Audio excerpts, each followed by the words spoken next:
Okay, everyone, I am making the perfect rice that you start in the skillet and then put in the oven. Now, to get 15 exact ounces of liquid, and I'm gonna do chicken bone broth, I had 2 bone broth that were 8 ounces each. So I needed to remove an ounce. So I took 1 ounce out of that, which is 2 tablespoons. And now I'm sauteing the rice in butter, and then we'll finish it in just a moment.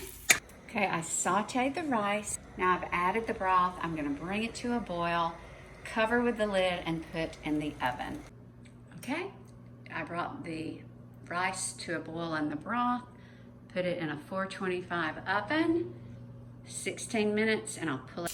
Okay, everybody, I just pulled this rice out.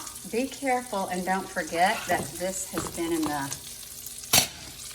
oven, because if you touch it, you'll burn your hand like I just did. Y'all, this rice